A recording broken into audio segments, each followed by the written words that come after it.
Hello mga ka-LK, mga B, maayong adlaw ninyong tanan. Ang tana okay naman din na. So, eto yung time na papunta kami ng Bukidnon. Dahil may tournament sa Athena ng time na to, kaya kailangan pumunta tayo at samahan natin yung anak natin para sumuporta. Pagkadating namin dito sa istehan namin, dito na nagluto yung mga kasamahan namin at dito na rin kami kumain at kinabukasan nito. Eto na maagang gumising si Kelly. Akala mo talaga siya yung athlete dito mga B. It was the best day ever. Huh? Yeah. Smile.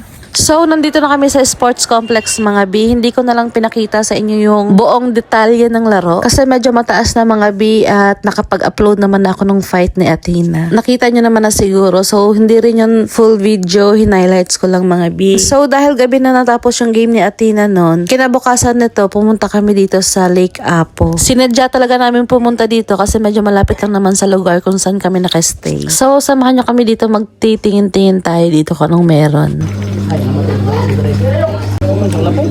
Malapong. Grabe mo malapong. Si Ay mo? Dilimik. Ay, wala sa may ipag. Storage. Wala uguan. Wow.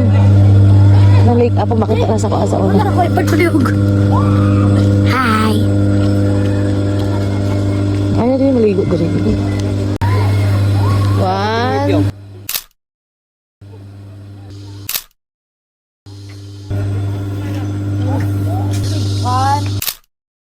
So, ayun na nga mga B, pagkababa namin dito, makakapagpa-picture talaga tayo agad-agad. So, eto yung itsura ng lake dito na side. Meron silang parang katig dito na pwede pumunta dun sa gitna. At talagang pinasingan din ng tatlo eh. At pwede rin pala maligo dito mga B, dun banda sa gitna, hindi lang ganun katagal. Sa mga taga dito, kasagaran nagagawa yun mga B. Kasi malapit lang naman sila dito. Mahangin at makakapag-relax naman tayo dito mga B. Meron silang coffee shop sa taas. At syempre meron din tayong mauupuan dito mga B. Perfecto na tambayan mga B kasama yung mga mahal mo sa buhay, ganon. Pumunta sila Mr. sa taas, nagtitingin-tingin ko anong pwedeng mabili. Ang sapot to, nakapalit na. Sapatot kaya naman.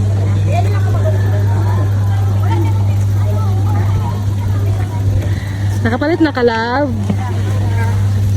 Dapat pala dito mga B, kapag pupunta tayo, magdala tayo ng baon kasi pwede tayong mag-picnic dito. So kami, waiting din dito kasi nakapila na kami doon sa maraming tao kanina. Para makapunta sa spot na to mga B. Medyo nakakatakot pero kaya naman. Ayan o. So, eto na yung Lake Apo mga B. Nakapila pa kami dito kasi meron pang nagpapapicture sa gitna. So, next naman na kami. Kaya pumunta na kami dito. Konting paalala lang rin mga B, kung pupunta tayo dito banda, kailangan din natin mag-ingat dito para hindi tayo makaligo dyan.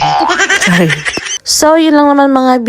Shoutout nga pala sa mga bagong followers namin dyan. At maraming salamat po sa lahat ng mga manonood at mag-share nitong video namin. God bless po sa ating lahat. Bye!